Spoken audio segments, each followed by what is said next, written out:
My parents sold my inheritance to fund my brother's wedding, so I let them enjoy it. Until the IRS came knocking with my signature on every form, a 29-year-old guy, and I used to believe my parents always wanted what was best for me. That's how I grew up, trusting them, admiring their sacrifices, trying to live up to the quiet expectations they never stopped reminding me of.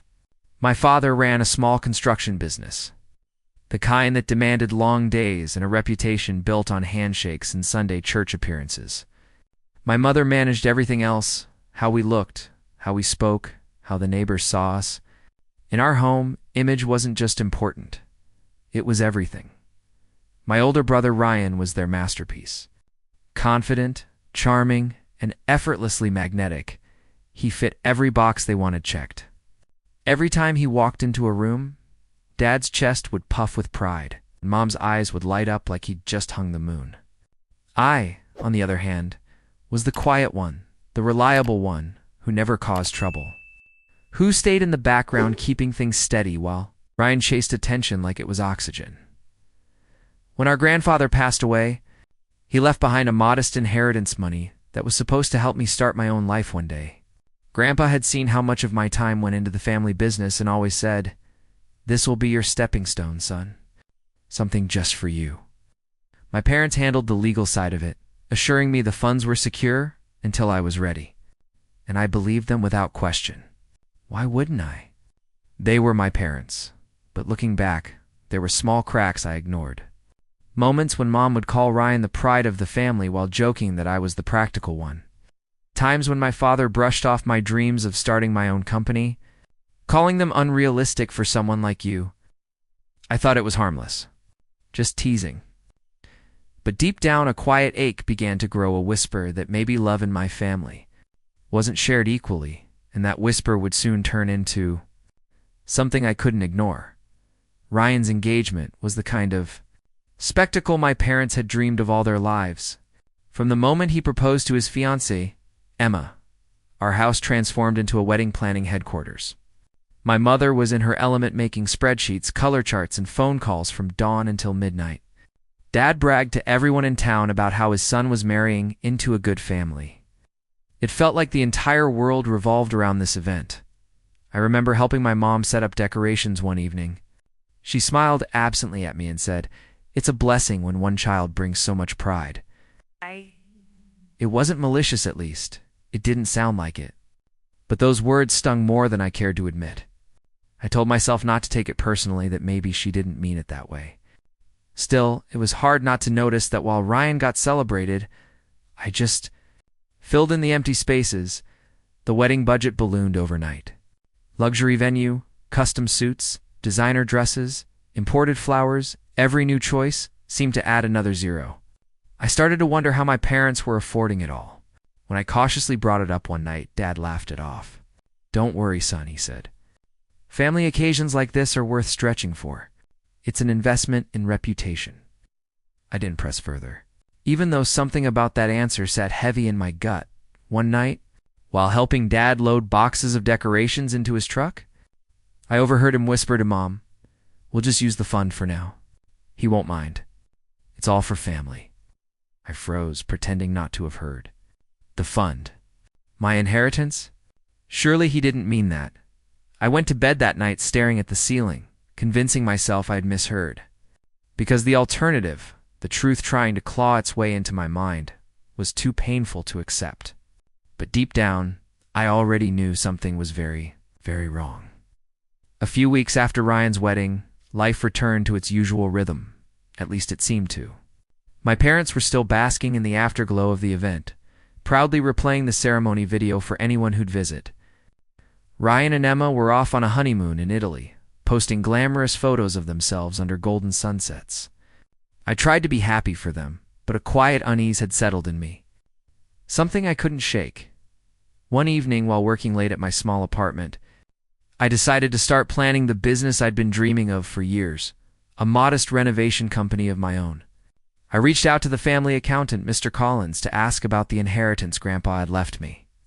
He'd always said it was safely held until I was ready. "Just checking in," I told him casually. "I think it's finally time to use that fund." There was a long pause on the other end. Then a confused cough. Your inheritance account? He said slowly. That was liquidated months ago. All the funds were withdrawn under your authorization. My stomach dropped. That's impossible, I said. I never touched it. He hesitated before replying. The withdrawal forms have your signature, son. Every single one. The air left my lungs. My signature. My name. My money. I hung up and drove straight to my parents' house, trembling with a mix of anger and disbelief. They were in the living room, watching TV like nothing had happened. When I confronted them, Mom's face went pale while Dad's jaw tightened. You're overreacting, Dad said, waving me off. It was for the family. Ryan needed help, and you'll get your turn someday. I felt my chest tighten. You forged my name, I said quietly. That's not family, that's theft. Dad stood up, towering over me. Watch your tone. We raised you. Everything we have is yours. Everything you have is ours. I looked at both of them, realizing something inside me had snapped. For the first time in my life, I didn't see parents. I saw strangers who decided my future. It was worth less than my brother's wedding in the days after that confrontation. I felt like I was living inside someone else's life. Every time I thought about what they'd done signing my name, draining what Grandpa left me, it'd feel a surge of anger that quickly turned into guilt. They were my parents, after all. The people who'd raised me, fed me, taught me right from wrong. But now those same people were telling me that what they did wasn't wrong at all. Mom called me the next morning, her voice soft and trembling. Honey, you're taking this too seriously. It's family money. You'll get it back once things settle down. Her tone made me feel like a child again, like the problem was my attitude, not their actions. Dad was harsher. You're being dramatic, he said. Your brother needed us. Would you rather see him struggle? You should be proud we could help him. I wanted to scream that I had plans too, that I'd been saving, waiting, building my future. But instead, I just stood there, frozen, listening as years of emotional manipulation played back in real time.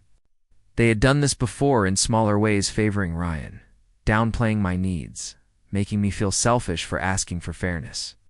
I just hadn't seen it for what it was. Later that night, Ryan called me. His voice was casual, almost bored. Look, man, don't make this a big deal, he said. It's just money. You'll make more. The wedding was once in a lifetime. I laughed bitterly. Yeah, for you, it was... He sighed. You always were sensitive. That word sensitive cut deeper than I expected. It was what they always used to shut me up. Sensitive, ungrateful, overreacting. Maybe that's why I stayed quiet longer than I should have, but something had changed. I couldn't unsee their betrayal anymore. Still, I didn't fight back. Not yet. I told myself maybe I could forgive them. Maybe I just needed time. But the truth was, I was starting to realize they weren't sorry. They were just sorry. I found out time has a strange way of dulling pain without ever really healing it. Months passed, but the bitterness inside me stayed sharp, like a splinter I couldn't dig out. On the surface, life moved on. Ryan and Emma settled into their new house, a sleek, modern place with tall glass windows and a custom kitchen that screamed money. My parents visited often, posting photos and calling it our proudest accomplishment. I wasn't invited much. When I did show up, they treated me like an afterthought, someone who should be happy just to watch from the sidelines. Meanwhile, I was barely holding it together. My dream of starting my own business was gone. The inheritance would have been my seed money, my chance to step out of my father's shadow. Now I was working overtime shifts just to keep up with bills. Some nights I'd lie awake, staring at the ceiling, wondering how people who claimed to love me could justify taking everything I'd worked for. Still, I didn't lash out. Not yet. I started writing things down instead: dates, amounts, copies of withdrawal slips I managed to get from Mr. Collins. Every document that had my forged signature went into a folder. I didn't even know what I was planning, only that I needed proof. It was the only thing that made me feel sane. Ryan came by once, tossing his car keys on my counter like he owned the place. You really need to let this go, he said, glancing around my modest apartment. Holding grudges just makes you bitter. I smiled tightly. You're right, I said. Bitterness isn't healthy. He left thinking he'd won the conversation. But as soon as the door closed, I looked at the folder on my desks, stuffed with every lie they'd signed in my name. I realized something. I didn't want revenge fueled by rage. I wanted something quieter, colder, the kind that comes when the truth finally catches up. And when it did, I intended to be ready. It happened almost a year later, on an ordinary Tuesday morning. I was sorting through mail at my kitchen table when I noticed a thick envelope from the IRS addressed directly to me. At first, I thought it was a mistake, some random form or notice. But as I read the letter, my hands started to tremble. It claimed I owed taxes on large disbursements and asset transfers from the previous year, totaling more than I'd made in my entire life. My first thought was disbelief. My second was dread. They had used my name, my social security number, and my inheritance all under my signature. Now, according to the IRS, I was the one who'd taken that money. I drove straight to my parents' house, the letter crumpled in my fist. Mom opened the door with her usual forced smile, but it faded fast when she saw my face. "What's wrong?" she asked. I threw the letter on the coffee table. "You forged my name to steal the inheritance, and now I'm being audited for your lies." Dad walked in, reading over the papers with that same dismissive look he always used when he wanted to make me feel small. "Calm down," he said. "You're overreacting again." "We'll handle it," I snapped. "You've made me legally responsible for tax fraud?" For a second, no one spoke. The silence was suffocating. Then Dad muttered, "You think the government cares about a few forms? They won't come after you. Just leave it alone." But I could hear the slight tremor in his voice. He knew exactly how bad this was. That night, I called a lawyer. His tone was calm but firm after reviewing the documents. "If those forms were signed under your name," he said, "you're on the hook unless you prove identity theft." I hung up, staring at my reflection in the dark window.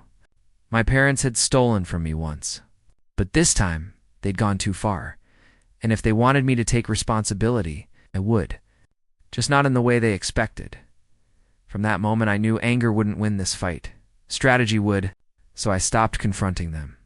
I stopped raising my voice, stopped showing emotion. Instead, I went quiet. I smiled when I saw them, nodded politely during family dinners, even laughed at Ryan's stupid jokes. To them, it probably looked like I'd finally moved on. In truth, I was preparing. I began building a paper trail. Every document, email, and call related to the inheritance and tax issue, I saved them all. Mr. Collins, the family accountant, hesitated when I asked for copies, but eventually said, "You have a right to your own financial records." I recorded every conversation with my parents after that. I didn't want revenge built on rage.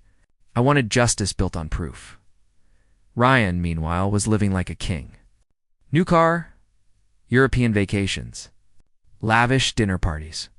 My parents bragged about him endlessly, as if flaunting the very money they stole from me. Every time I heard them say, "We're so proud of Ryan," it was like a knife twisting deeper, but it also fueled my patience. Because the louder they bragged, the easier it became to let them build their own noose. A few weeks later, I filed an official identity theft report with the IRS, attaching every forged document.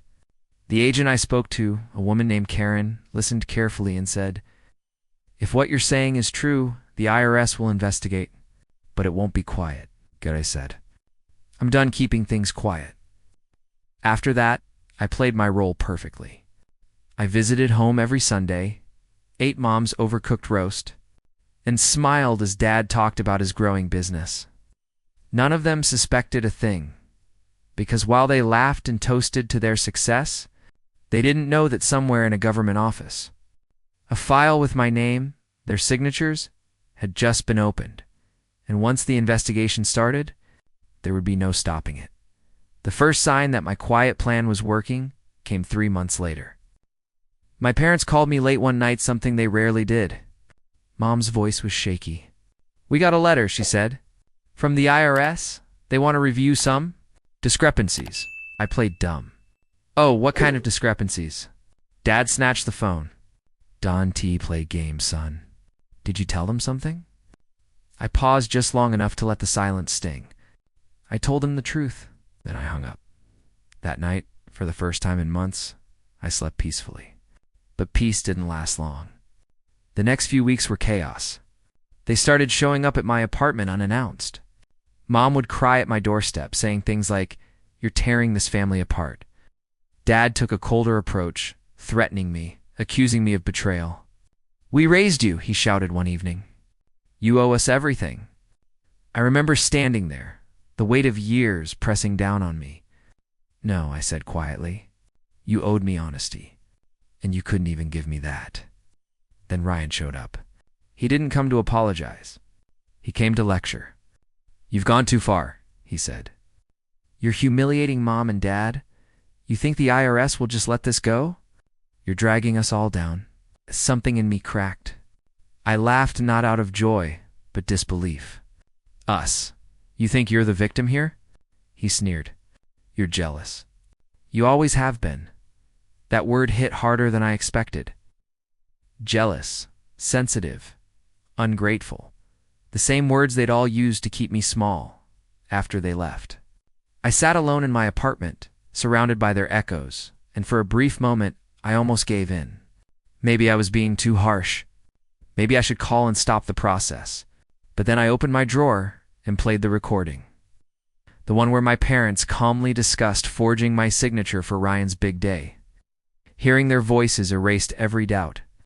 I wasn't destroying my family they already had, and now they were about to face the consequences they thought I'd never have the courage to unleash. The audit began quietly, but the storm that followed wasn't. Within weeks, the IRS investigators reached out to every family member connected to the transfers. My parents' confident tone disappeared overnight. Dad's voice, once booming with certainty, now trembled when he spoke. "They're asking for documents we don't have," he said over the phone, his voice breaking. "You need to fix this. Tell them it was a misunderstanding." I kept my tone calm. "I can't lie for you," I said. "Not again." At first they tried to minimize it, calling it a clerical error. But when the agents started cross-referencing bank records, signatures, and withdrawal forms, the pattern became undeniable. Every transfer came from my grandfather's inheritance account. Every authorization bore my name. And every deposit led straight into my parents' and Ryan's joint accounts. Ryan tried to get ahead of it. He called me, sounding desperate for the first time. "Look, we can fix this. I'll pay you back, all right? Just tell them you approved it." "Ryan," I said, my voice steady, "you can't pay back integrity. It's not about the money anymore." Silence. Then he muttered, "You're really doing this to your own family?" I stared at the floor. "No," I said. "You did this to yourselves."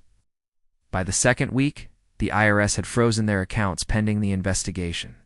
The house that had once been filled with laughter and self-importance now echoed with panic. I heard from a neighbor that Dad had shouted at an agent on the front porch, insisting it was all a mistake. Mom was apparently in tears, claiming she didn't understand how paperwork worked. But I stayed silent. I gave the agents everything: emails, documents, audio recordings. My lawyer told me I'd handled it perfectly. "You've insulated yourself," he said. "They can't touch you now." For the first time in my life, I wasn't the quiet, dependable one who kept peace at his own expense. I was the one who finally forced the truth into the light, and as the audit deepened, it became clear this wasn't just a family dispute anymore. It was a legal reckoning. The day everything came crashing down was a gray Friday morning, the kind where the air feels heavy before a storm. I was at work when my phone started buzzing nonstop calls from my parents. Ryan, even distant relatives I hadn't heard from in years. I ignored them all until finally a text from Ryan appeared. "They're here. IRS agents. Mom's losing it. Dad's furious. You need to fix this now." When I arrived at my parents' house, 2 black government cars were parked in the driveway. Inside, the living room looked like a war zone, papers scattered, my mother sobbing, and my father pacing in circles. his face flushed with rage. Ryan stood off to the side, pale and silent. The agents were calm, professional, collecting the last of the documents. When they left, the silence they left behind was suffocating. Dad turned to me with pure venom. "You ungrateful little bastard," he hissed.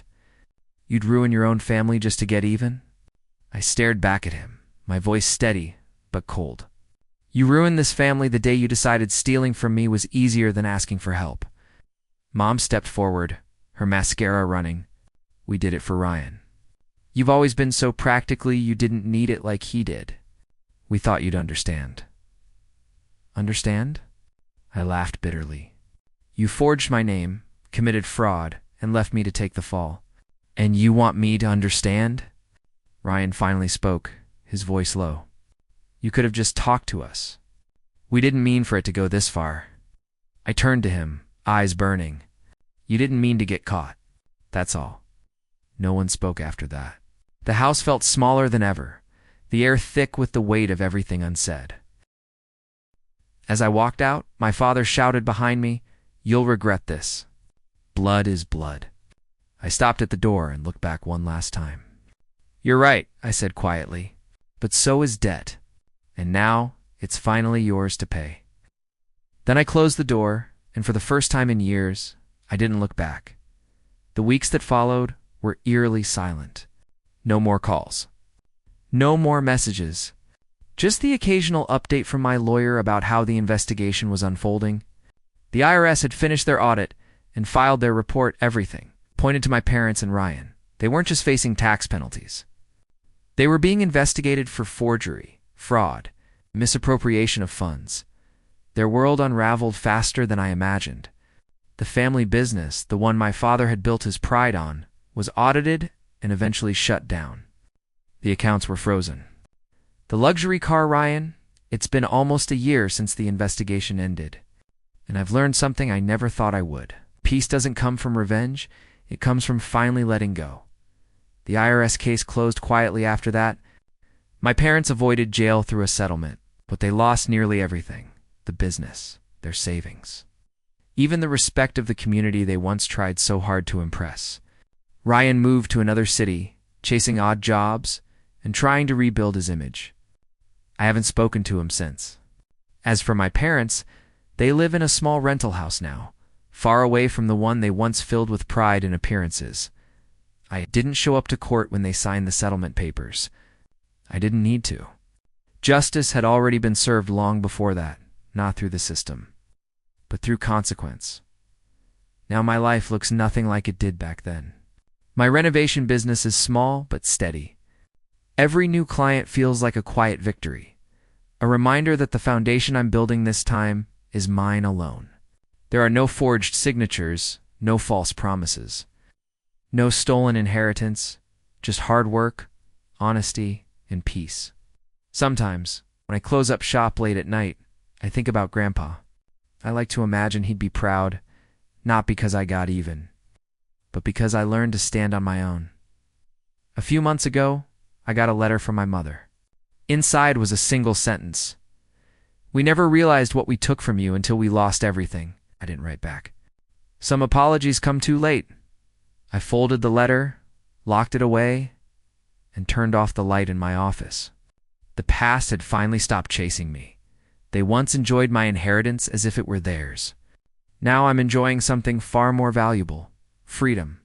And that's something no one can ever steal again, bragged about, repossessed. Even their house, the one filled with years of smug family photos and polished trophies, went on the market to cover fines and legal fees. I heard about it from neighbors before they ever told me. Mom apparently cried for days, saying it was karma for raising an ungrateful son. Dad went quiet, his temper dulled by exhaustion and humiliation. Ryan moved back home after his marriage started falling apart. His wife didn't want to stick around once the money turned out to be debt. Sometimes I'd get texts late at night from Mom. "We're sorry. We didn't mean for it to end this way. Please, just talk to us." But I never replied. Not out of spite, just peace. There was nothing left to say. They'd made their choices. I'd made mine. Instead, I focused on rebuilding what they'd taken. I picked up extra hours, started saving again, and even began sketching out plans for that renovation business I'd once dreamed of. It felt poetic, building from the ground up, this time without lies or stolen promises. One night, while driving past their now empty house, I felt something unexpected. Not victory, not revenge, just relief. They had destroyed themselves trying to impress the world, and I had finally walked away free. But even then, I knew it wasn't truly over. The final chapter was still waiting, one that didn't involve punishment, but closure.